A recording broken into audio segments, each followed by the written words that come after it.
I want to let everybody know that people are still really mad that Matt put Deftones logo in the Korn video. Roach code. They're still furious about it. They're really upset. Some people seem to say, when have Deftones ever been nu metal? This has been asked on all of it Great on question. YouTube. And so I was feeling a little trolly the other day, so I just popped in and said, check out Around the Fur. I did that on a couple different people. Then someone asked, we posted a video of Josh Toomey doing the nu metal lead singer This or That, which we had recorded backstage at Louisville Loves Nu Metal. We'd posted that on all the various, and a lot of people were upset with Josh's choices. Oh yeah, which is their problem, not his. Josh speaks from the heart. He speaks the truth, his personal truth. Now, I will say that there were a lot of people that were upset that Max Cavalera was included in that list of lead singers, and they were saying, when has Max ever been nu metal? So I popped in and said, check out Soulfly. I didn't say check out Soulfly self-titled or check out the first two. I just said check out Soulfly, because that felt just like the right amount of needling, just the right amount of dick thing to say. And I felt really good about it. And I did not go back to see what they said in response to that. And I won't. And I'm just going to say that I'm really enjoying this newfound virality that we have. And I'm hoping it continues. And I think we got more videos coming. I'm in what they call a transitionary period here, where snow days can still occur at the drop of a hat. Yes. Ice and ice days can be called at the drop of a hat. So it's just changed my working dynamic. But don't you worry, baby. I'm on it. I am trying to fuel the internet's desire for takes. Matt, you're doing a great job. They're going to continue. And you know what? We are going to dive into a lot of stuff today in this episode that I think will also inspire more takes, more feelings, more, you know what? Vibes. I won't say if they're good or bad, but definitely some vibes. They're going to be inspired. Matt, we're going to start off with a segment we love. Everyone loves it. It's called Who's Listing? Who's Listing?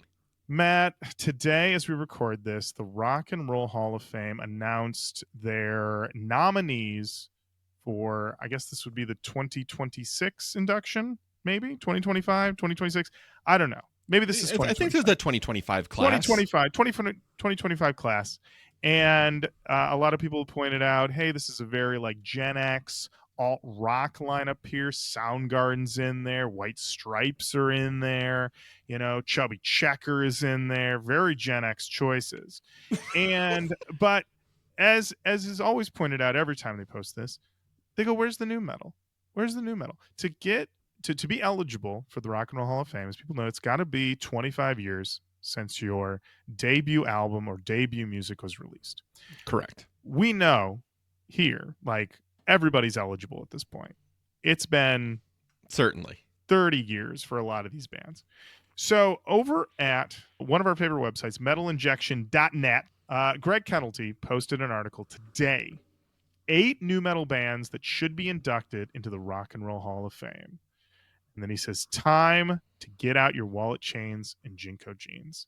And I got to say that this is a very interesting list, not just for his inclusions, but also for why he wrote it. I'm going to write this right now. It says, why these 8 bands? Well, for 2 main reasons. First and foremost is that they've stood the test of time and become influential on a whole new generation of artists. Second is that they were successful in their heyday and still are now in varying capacities. Already putting qualifiers in. I love it. They're artists that people who aren't into the genre know and whose names have become synonymous with a certain period of time. This isn't to say that they're the only 8 bands of this generation that deserve it, but they're certainly some of the big ones. It's also worth noting that these bands are not nu metal anymore and probably even despise the tag, but had their initial burst of popularity during that time and with that material. Interesting caveat at the end, saying that all 8 bands are nu metal and also aren't anymore. Okay, first of all, I'm going to push back on that. Once you're a nu metal band, you're always a nu metal band. It is going to follow you. Dyed in the wool. Ends of the earth. Listen, once it's down tuned, it can't be tuned up. All right? It doesn't work like that. All right? Are you going to remove a string? You would never. No. You would never. So the first band he lists is Linkin Park. And he says there's a lot of reasons Linkin Park should be inducted, ranging from their immense talent and legacy of Chester Bennington to the fact that they've sold over 100 million records worldwide. But there is only one reason Linkin Park should be in the Rock Hall. It's Hybrid Theory. Hybrid Theory is one of the best-selling albums of all time, both in the United States and worldwide, has spawned gargantuan singles like In the End and One Step Closer, and has been influential on countless artists over the years. Linkin Park, and then he says Linkin Park had an incredibly successful career right up to the death of Chester Bennington in 2017 and should be recognized for it. Interesting here that he makes it sound like Linkin Park no longer exists. True. In his mind, he's done. Like, that's it. Don't know what happened to them after that. Or somebody's knocking on his door like, Greg, from Zero, just come out. He's like, no. His editor, he sent this to his editor, and his editor's like, and he's like, I'm not here for that today. I'm not here for your facts. Linkin Park are done, but they should also belong in the Rock and Roll Hall of Fame, and also they only have one good album. I love it. Right away, I was like, incredible kickoff. Next up, Korn. Yeah. He points out that Korn arguably spearheaded the entire nu metal movement in the 90s and have sold over 11 million copies of their first 4 records alone. I'm going to say that there's nothing to argue about. Korn seems like the most natural slam dunk Rock and Roll Hall of Fame inductee. Of all the bands that are going to be listed, Korn seems like the easiest get. The easiest get, the best one to get, plus here's what the Rock Hall wants, okay? The Rock Hall wants people to talk about the Rock Hall. The Rock Hall wants people to say, I got to tune in to see what's going to happen when they induct these people. All right. And I got to tell you, if you induct Korn, if you get Korn to go, you are going to have 1 million people going, is David going to be there? Is David going to be there? Yeah. Are they going to bring David up? Is David going to be up on stage? Is David going to play with them? Is David going to talk about his steakhouse? Is David going to be there? Just saying. Is David going to talk about his steakhouse? That's my favorite concern of future Rock Hall watcher. What? People have a lot of concerns, and that might just be one of them. So I think this is I agree with you, Matt. It's a no-brainer. And if you're curious about why Korn might be considered, if you've stumbled across this podcast and you don't know why we would say this, there's a video on YouTube about how Korn changed music in 60 seconds. Yep. Check it out. It's worth the watch, I think. It's worth the watch. Next up, Matt, System of a Down. I could see it. This feels like it's probably going to take them 5 years to get in. I don't think they're a first ballot Hall of Famer. When it's self-titled 1998, so that would be 1998, yeah. That's 3 more years before they can even be considered. Yeah, I could see it happening. I don't see it happening in the first ballot. I'm going to say it right now. I don't think the discography's deep enough. And I feel like if anybody does get in, it's Korn. And if there's anybody who never gets in, it's System of a Down. It just is a feeling I have. Just a feeling I have. I could just say it. I could just see it. I could see it also as somebody saying they've only got Toxicity as the true legacy album. I could see that argument being made as well. Just saying. But Chubby Checker gets in, and it's kind of like... Listen, Chubby Checker is not in yet. He is just on the ballot, okay? All right? Wait a second. These are not the inductees? No, Matt. These are the ones that are being voted on, okay? They put these up. They put the 14 up, and then they pick 7. Okay? They're voted on. So of the 14 that are up, only 7 are getting in. And then it's going to go back to the room again, and then they're going to vote again. And maybe some of those people will come back around, or maybe they won't. Now, I know there's a lot of people right now, and I know there's probably some System of a Down people that are like, well, guys, what are you talking about? Why wouldn't System of a Down get in? Foreigner got in. Listen, I know Foreigner got in. I also know that life isn't fair and things, and right. Time is a cruel mistress. I'm just saying, I don't feel it. I don't think it's going to happen. Time is a cruel mistress. All right. I'm just saying. So System of a Down, I'm saying probably not. All right. Next up on this list, Slipknot. I'm going to read this one. Slipknot's success was twofold back in the day. Excellent music and a shock value that landed them in the spotlight quite a bit. The former of which started with their new inspired self-titled in 1999, which branched out into the seethingly pissed off Iowa in 2001. Slipknot has scored a handful of platinum singles over the years, ranging from Wait and Bleed in 1999, going all the way up to The Devil and I in 2014. Slipknot have sold over 30 million records worldwide and have been nominated for a whopping 10 Grammys over their career. They've never won. Apparently, they've never won. The band still tours regularly and are becoming more of a name in the festival circuit with their Knotfest performances. Plus, how many bands have you heard cite Slipknot as an influence over the year? I'm wagering a lot. I love how this paragraph was written as if my mother reads metalinjection.net. I would say that they're good boys who've done a lot of good work.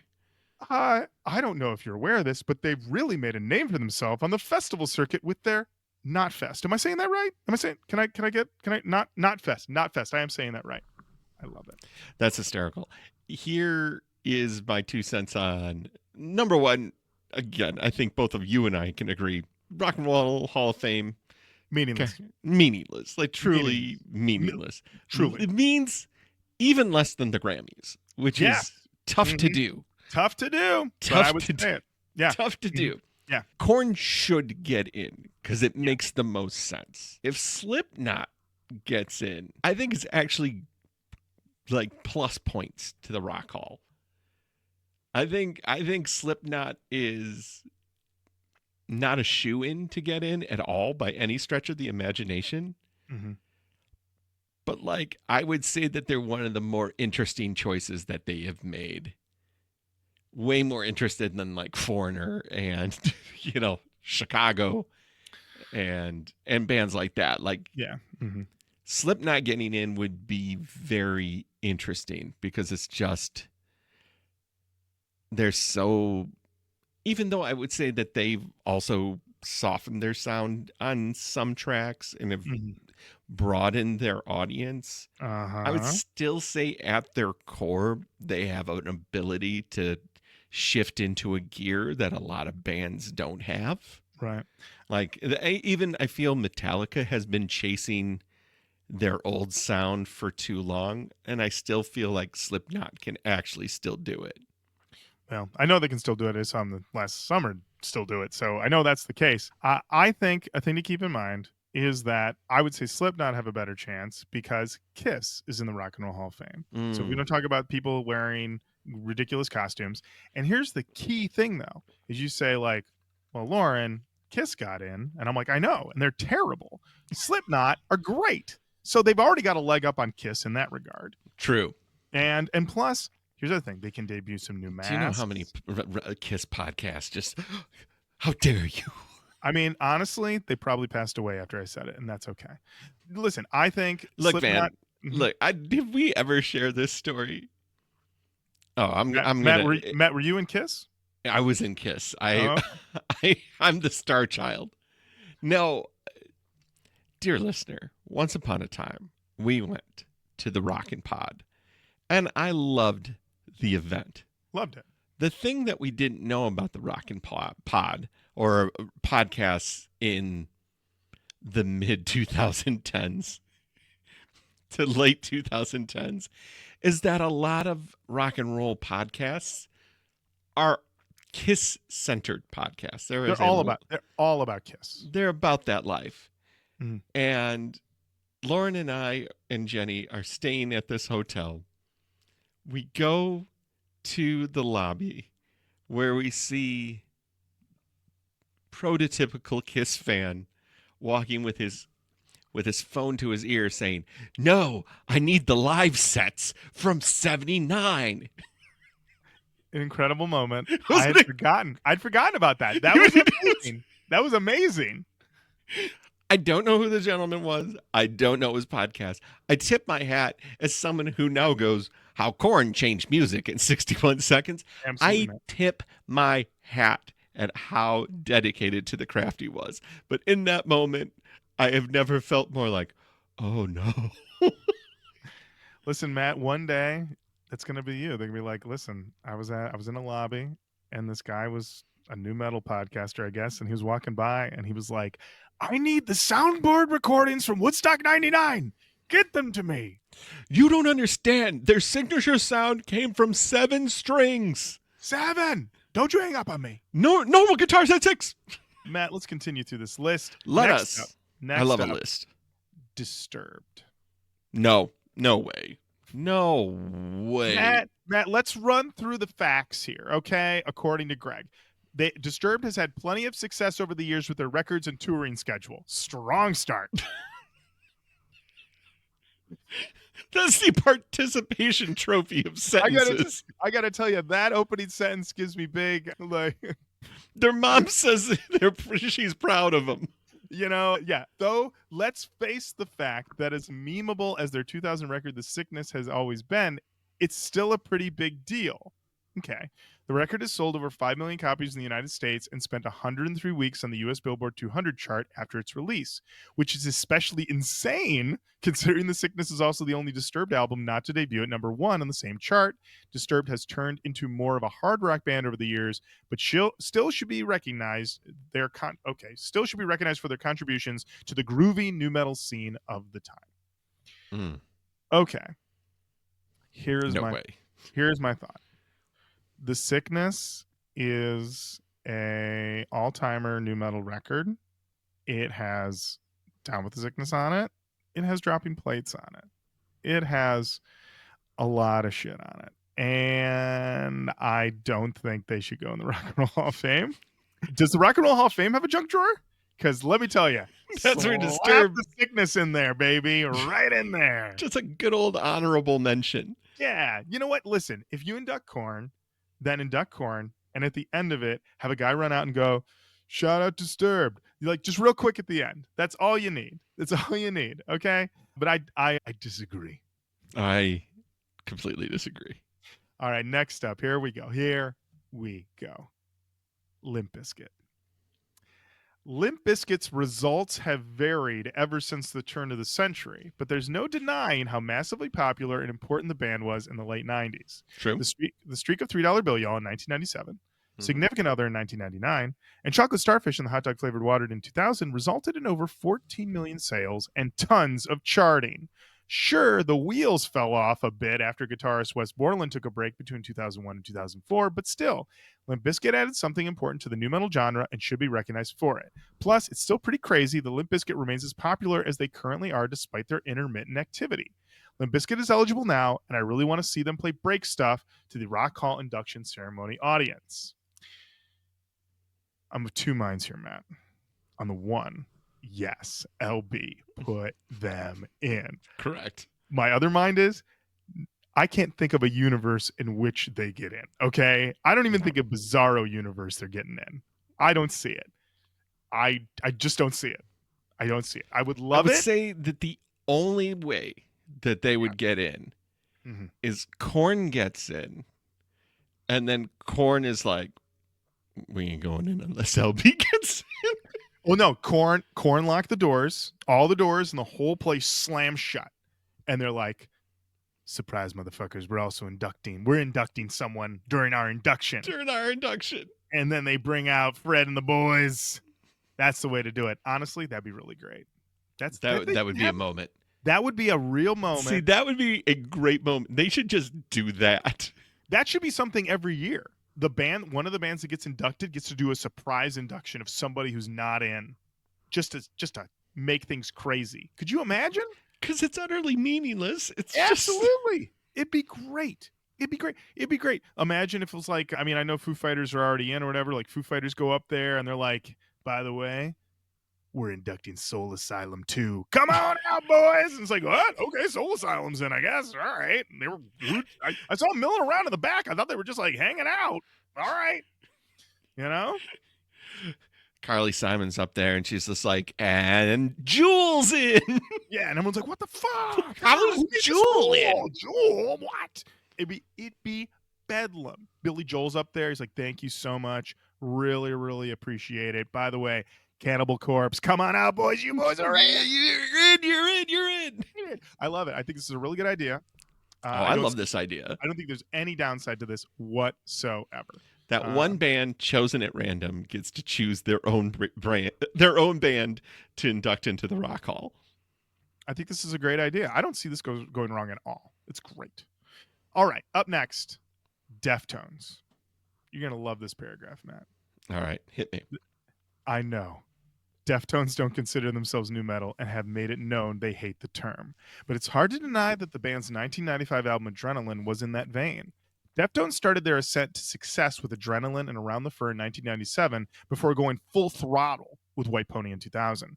The band has sold millions of albums worldwide, and while they may be the most obscure band in this list, their name constantly comes up when talking about the specific era of metal.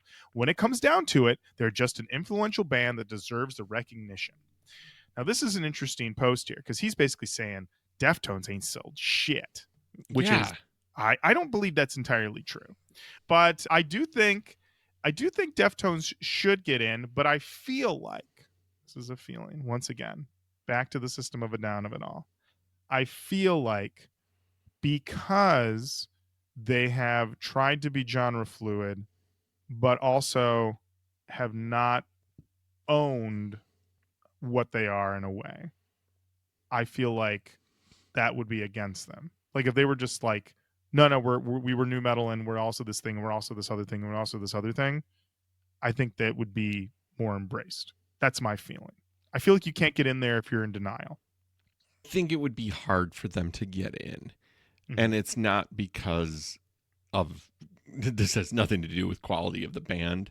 Mm-hmm. I just think that their output is not as appreciated by the mainstream as other artists on this list, and I really think that would do them in. Mm-hmm. They're kind of like they're the true fans' choice. You know what I mean? Like, right. Well, White Pony is an all-timer classic. I don't think there's a band on this list that has a better record than White Pony. Would be something that somebody holding a torch for them to get into the Rock Hall would say. That being said, I'd like to see it just because I think they're an interesting band and they're a lot more interesting than, I don't know, Bad Company. But that's just me. It's just me. Listen, Matt, I saw Bad Company on this list this morning on the actual Rock Hall list, and I immediately went, a fucking course. And I talked to a coworker, and he was like, Bad Company fucking rocks. And I was like, yeah? And then he started naming songs. So then I went through YouTube and I listened to a couple. And I don't know if I would give them a full-on fucking rocks rating. There were some snoozers in there, but they were definitely better than I thought. And also, I like them better than Foreigner. I'm not going to lie. Oh, 100%. That. But also, that's a real low bar. But they are definitely better than Foreigner. Now, Matt, this next one here on the Metal Injection list is Papa Roach. I'm going to read you. And this is actually the last one. This is Span Nate. It's Papa Roach. Last Resort and Scars are never going away. Papa Roach is still out there selling boatloads of tickets, putting out new music, cultivating a massive fan base, and being generally good dudes. I mean, seriously, do you know anyone that grew up in the nu metal era that doesn't know Last Resort? No, you don't. Every single person knows that song. Papa Roach's cultural impact is undeniable. This strikes me as, listen, we have to invite this guy to the party. He lives across the street. He's going to know if we don't invite him. He's going to see all the cars parked. We have to invite him to the party. We have to. I know it's going to be weird. I know we don't want him to be there, but we have to. That's the vibe I'm getting from this statement, because I don't think, I mean, I agree. Last Resort, undeniable nu metal classic, but yeah, I don't know. I don't think this is the one. No, I would say a no on this one. Yeah, no. Of all the other ones, I think they all have a clearer case. I think Papa Roach's impact is not as substantial. Yeah, they're a good rock and roll band, but they're not listen, they're still around, and they're definitely somebody who's doing the work. But yeah, I don't know. I'm going to say no on that one. But thank you, Greg, for putting this list together over on metalinjection.net. And we love a list. Thank you so much. And Matt, I'm going to say it. this has got to be Mariah's year. She's got to get into the Rock Hall. We need that butterfly to spread her wings. Absolutely. All right, Matt, let's talk about your favorite feature on the show. It's Who's Festing. Who's festing? Matt, we've dealt with a lot of fests that go Thursday, Friday, Saturday. Oh, yeah. We've dealt with some fests that go Friday, Saturday, Sunday. Mm-hmm. We've had ones that go Thursday, Friday, Saturday, Sunday. Oh, yeah. Now we have a fest that goes Wednesday, Thursday, Friday, Saturday. That fest, it's Nova Rock. Nova Rock. That's right. It's going to be at Pannonia Fields in Nickelsdorf, June 11th through the 14th, 2025. Why is this important to us? It's important to us because headlining are many a new metal band, some of which people think should be in the Rock and Roll Hall of Fame. Okay. To start it off, Matt, Wednesday. Listen, it's funny to think about, and I know it's the summertime, but it's funny to think about saying, I'm going to go to a music festival starting on Wednesday and rock to the weekend. That's a big ask. I'm just thinking about what Wednesdays are like for me, you know? So we got Wednesday, June 11th, Korn headlining with Spirit Box, The Ghost Inside, Knocked Loose, The Warning, 7 Hours After Violet, Dead Poet Society. Then, because it's yes, the Red Bull stage. Red Bull stage. What's going on at the Red Bull stage? Oh, only your favorite bands. Boston Manor, Itchy, From Fall to Spring, Amira Elfke, Black Gold, and is that Vandans? Who named their band Itchy? What happened there? What happened there? You're a band. You have been practicing your instrument. As my dad would say, anytime he sees a musician playing somewhere well, he goes, that person practiced a lot. So you had to be practicing a lot. You get together with a bunch of other people who also practice a lot. You say, we love music. We are forming a band. We're going to take it out on the road. This is our life right now. Group text. Band name. Band name. Itchy. I think is I like Itchy the best. First name, first choice, best choice. All right, print them out, print them up. Itchy. Unbelievable. Terrible name. Bad name. All right. Thursday, Matt. It's now Thursday the 12th. Headliner, Linkin Park.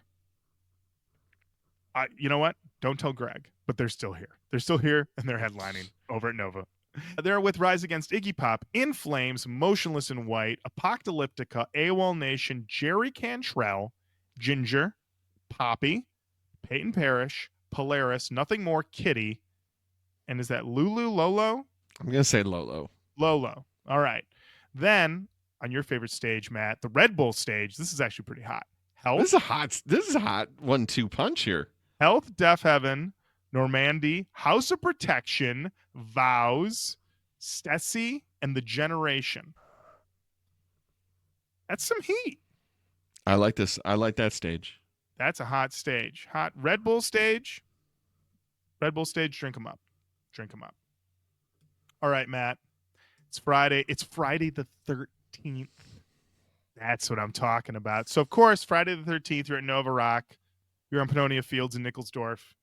It better be fucking Slipknot, baby.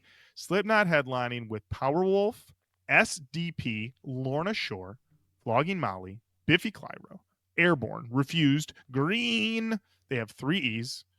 Amaranth was this Iroll Revolts, Crash Idol, Dine Cuisine, Eagle versus Sharks, Sawyer Hill. Over on the Red Bull stage, Thrice, Whitechapel, Call Me Charisma, Filth, Glue Boys, and Gift. Itchy starting to sound like world-class name after Gift. Listen, if it sounds like my mouth is full of marbles, it's just because their name is Gift. Listen, there's a lot of heat here, along with whatever Glue Boys is, and some of these other bands who straight up sound made up, but that's fine. Saturday the 14th, headliner, Electric Callboy. We've talked about them on the show before. They're fun. A mix of metal and dance. It feels very European, feels very foreign to our ears, but over there, it just makes sense. Yep. They're with Wanda, Dream Theater, Alligato, Idols, Skillet, Heaven Shall Burn, Maynard Mods, Landmarks, Dragon Force, Me First and the Gimme Gimmes, Imminence, Versengold, I think that's right, Bad Wolves, The Butcher Sisters, All Faces Down, Wendy's, Boschmish, Blast Music. Okay. And then over on the Red Bull stage, the most baffling stage, honestly, Danko Jones, Adept, Paleface Swiss, Self-Deception, Half-Lives, Leon's Massacre. I got to tell you, you're going to get a lot of heavy music, but you're also going to get what are these people doing here? And also, All Faces Down. Is this a band made up of angry fourth grade teachers who just got pranked, came back in, and somebody put a bucket of water over the door and dumped on their head, and now All Faces Down. Time out. Everybody, knock it off. Knock it off. I need heads down on your desk. Head downs on your desk. If you think this is funny, maybe that's what it is. Maybe it's the whole set. It's just like these killer riffs, and they go, "You think this is funny?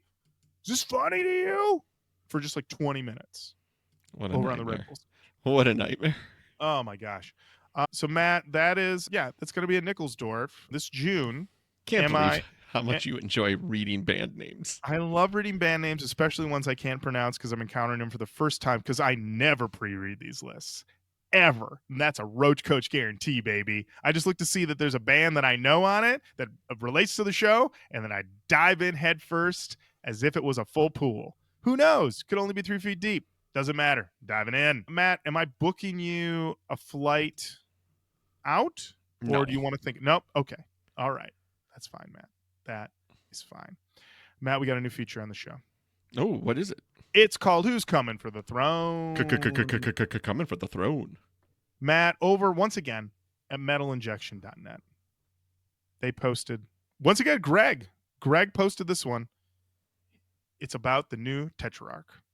The headline, Tetrarch ascends to the new throne on Never Again Parasite and announce a new album.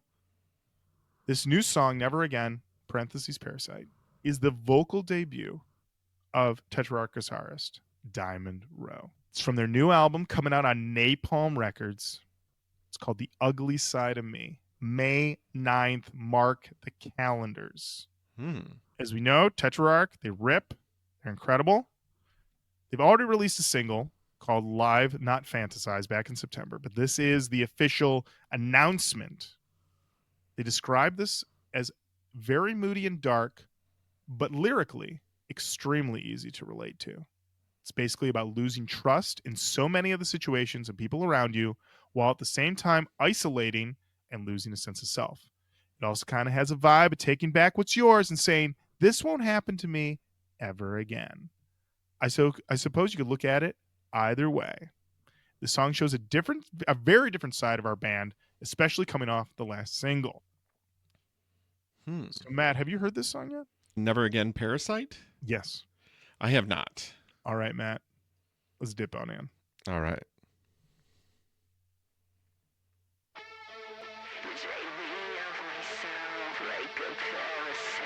That seems like Money in the Bank. I mean, Matt, this is what we call a prime cut. This is a prime cut of new metal right here. This is, a lot of people say, yeah, we're evoking the old sound. We're evoking the sound. This thing, you drop this thing in a new metal rock block in 2001, 2002, in between Linkin Park, Somewhere I Belong, and which I guess is 2003, but there and like POD Satellite, something like this slots right in there, that new metal sweet spot.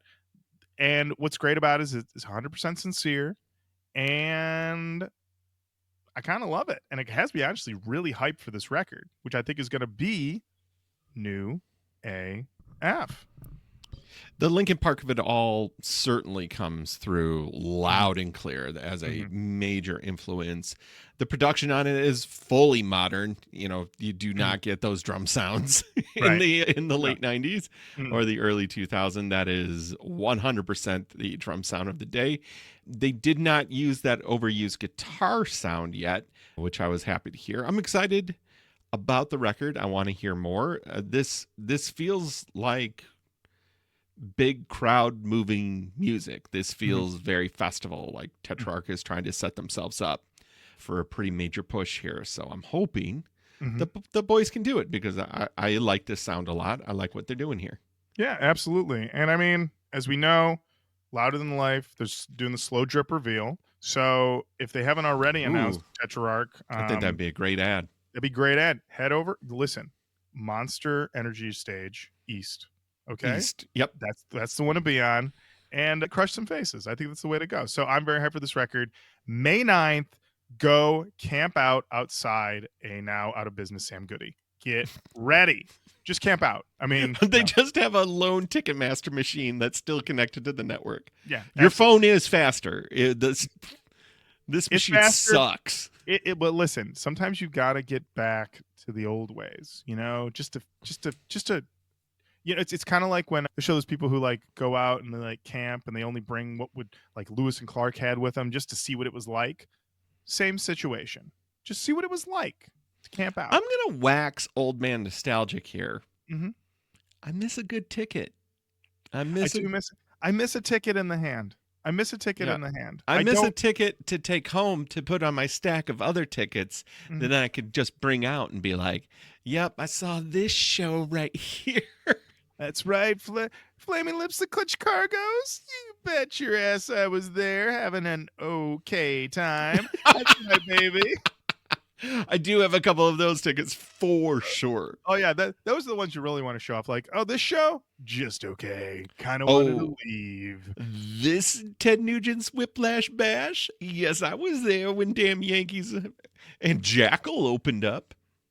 Oh, did I see Not a Surf at the Magic Stick in 2007? You sure bet I did. Did they play probably a little too much? They sure did, but I stayed the whole night, baby, because I was in my 20s. Matt, we've also got to talk about, because we're talking about, they're saying here is they're coming from the new metal throne, which, I mean, the question is who's currently in it, which that could be a whole other discussion. But I got an alert. It was posted on the Man of Fire, Will Putney's Instagram. He said, Straight from the Path, they're back. And I helped them once again.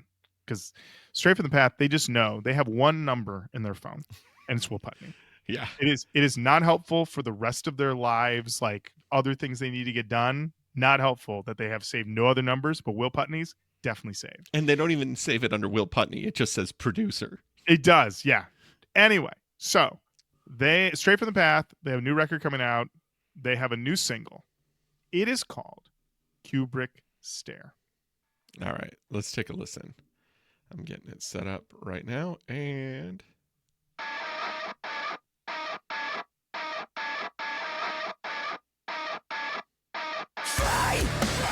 what the fuck is this? What they shouted? Cut fucking print.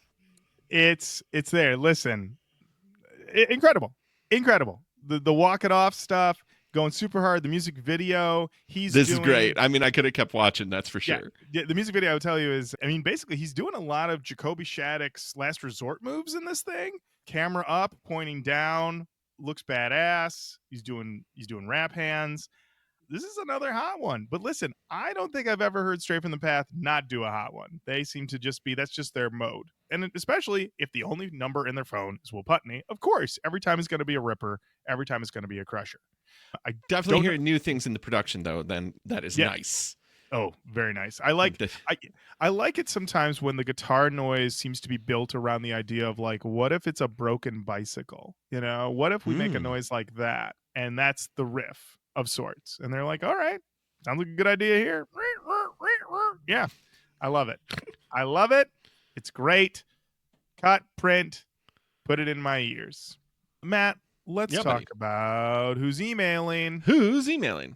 Matt, we got an email. It's from Samuel Smith. Oh, I like that. It says, subject, mad about new lists. You know we love a list, baby. Love it. I appreciate the kind words from the guy writing in about my Big Five list. In response, I've come up with the new Mount Rushmore. It should be obvious why I chose each person. Jonathan Davis is in my George Washington spot. Chino is Thomas Jefferson. David Draymond is Theodore Roosevelt. And Chester is Abraham Lincoln, spelled Linkin. Yep. I wonder how many other lists of people bands could get a true one-to-one new makeover. Ooh. Great question. Thanks, Smith. Great. Do you have notes? Do you have a retort? Matt, I am a little hesitant about carving David Draymond's face into the side of a mountain. I would say, well, yeah, you got to get that labret and that nose piercing. I mean, there's a lot of that there, but also I'm thinking about my guy's ego. All right. And I got to say, it's already pretty big. The idea of somebody carving his face into the side of a mountain. Oh, boy. I don't know if I agree with that. I see that you've carved my face into the side of the mountain. Ooh, ah! Yes. I would say that I like this lineup. I will say once again though, Chino would be furious to be part of this. But I think the other thing is that you don't have Draymond as Theodore Roosevelt. Guys, it's Fred. What are we talking about here? It's Fred. No duh. Freddie D is Tommy J. No, I think Fred. Yeah, no, I think Freddie is Theodore Roosevelt. Oh, Teddy Roosevelt. Yeah, I think that's the case. Chester Bennington as Abraham Lincoln purely for the pun of it all. I'm not going to. Yeah, that's a winner chicken. Yeah, dinner. it's a winner. So Sam, thanks so much. Appreciate it. Matt, we got this email. This person did not give their name in it. I'm not going to read their email address on the show, so I will just call them JJ. The subject, album recommendation. Love it. Hello to my favorite podcast. I wanted to shoot a recommendation your way for Aussie band Memento and their only album, Beginnings. I saw them live at Ozfest 2003, and they put on a hell of a show, and when I met them to get their autograph, I was so confused when the singer asked me my name because I was not expecting the accent. If you want to check out a song, I'd suggest the lead single, Nothing Sacred. It's a pretty good introduction to the band and what to expect from the album. I hope Lauren ends up putting it on the long list. And let's be honest, he probably already owns it but forgot. Anyway, thanks for always making me laugh on the way to and from work every day, and I look forward to more new metal goodness in the future. Thank you so much. I'm going to say right now, I think I might own this. Matt, if you want to pull up this song, which is called Nothing Sacred, I'm going to go over to the long list. I'm going to see if Memento's on it. Oh, I feel like I've seen this album cover. Okay, let's see here. So I don't see it. We have certainly talked about this band. It's not on the long list, but it's entirely possible. I was going through my stacks of CDs the other day, and I think there's a few things that I may not have added over. So it's entirely possible that I do own this. And because you may be right. It's a boy in the field, and there's just this humongous stag beetle that he's crawled. Oh, a giant beetle? Yeah, I think so. I think that. Yeah. Well, let's take a listen, Matt. I mean, we just did the Russian corn. Should we do the Australian Disturbed? Oh, Matt, the Australian Disturbed. Well, listen, if I own this, then I feel like I'm obligated to do it. Spent the money on it. Not gonna lie. Not for me. Don't like that. All right. I mean, listen, I really was enjoying all the whispering. And I wonder if there's a whisper cut. That'd be fun. Just whispers. Oh, yeah, like the Yin Yang Twins? Exactly. Just all whispers. This guy just whispers for just 45 minutes of album. Interesting situation. And I'm going to go in. Here's the thing. I'm going to dig through my piles. I more than likely have this. And I guess we're going to have to do it or something. Through the piles. Pick through the piles, and we'll see what we can do. So thank you so much, as I'm calling you JJ. Thank you so much for the email. We got one more email, Matt. Alrighty. It's from Thad. The subject is this is supposed to be necessary riffness, but instead of Ness, it's new, but it's necessary riffness. It says, "Hey Coach, heard you guys love a list, and I've got a doozy for you, full of old new, and some new adjacent. Please enjoy." And they included a list on Spotify to their list, necessary riffness. I'd also like to propose a new metal theory I have. As you may be aware by now, both guitarists in Korn play 7-string guitars. I've heard this. One extra string each, giving them their signature sound. Interesting. Okay, I want to expand on this later. But what people don't talk about as much is the fact that Max Cavalera plays a guitar that's missing 2 strings. Do we think Max donated his 2 unwanted strings to the boys in Korn, thereby giving them their signature sound? Anyways, thanks for providing a brief respite from the drudgery of work at least once a week and for doing all you do to keep nu metal alive. Love, Thad. Thad, Thank love you, buddy. Interesting theory here.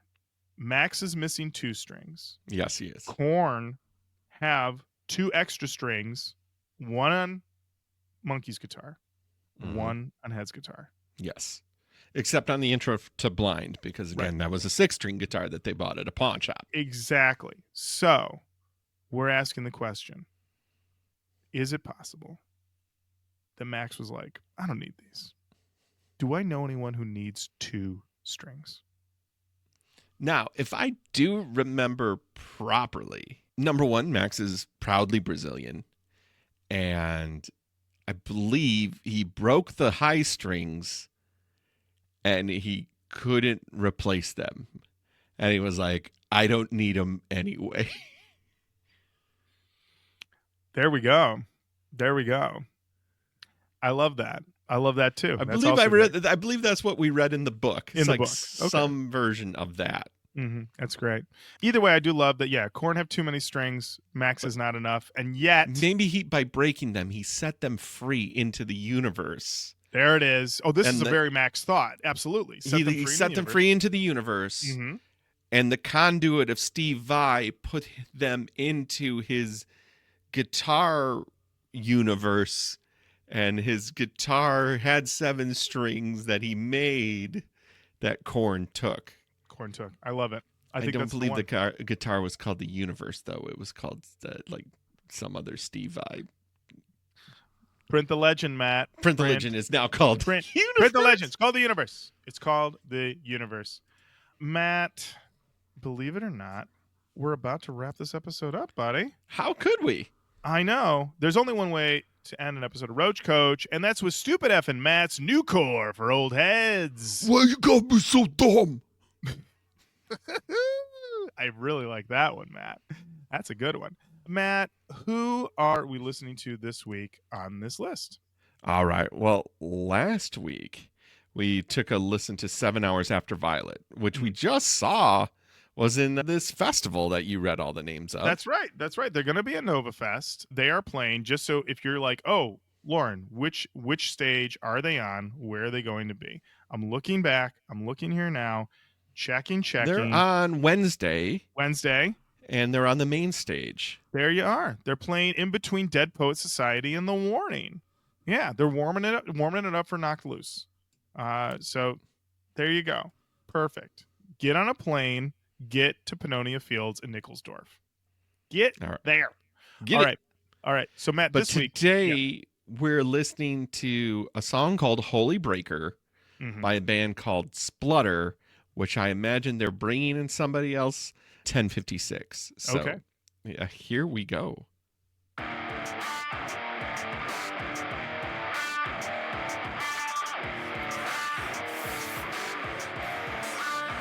Yeah, fucking rocks. That's awesome. Wow, there you go. Couldn't, you know what? I don't get to say it too often. Couldn't understand a word. And I loved every second of it. One guy was screaming one way. Then another guy's like, I'm going to scream a different way. We're both going to scream back and forth at each other. Who knows what's being said? And then we're going to give you just a slight smoothed out chorus, but we are not going to let up on these guitars. These drums are still going to break your sternum. They're still going to be kicking. They're still going to be. Well, they did my favorite thing. They had Smooth Guy and Rough Guy simultaneously. Oh, I love that. They did not lose Rough Guy because Smooth Guy's here. They're like, Smooth Guy's going to do Smooth Guy shit, and Rough Guy's going to do Rough Guy shit. Absolutely, yeah. This is a single from 2021. They have a full length that came out in 2023. Okay, and that means that if as long as they didn't break up, by Roach Koach things is that they're going to get the bump and they're going to have new music in 2025. That's just the way it works. We're over here at the old Roach Koach, baby. Get that Roach Koach bump. Got to get that Roach Koach bump. They do wear masks. They are a masked band. Excellent. Yeah. All right.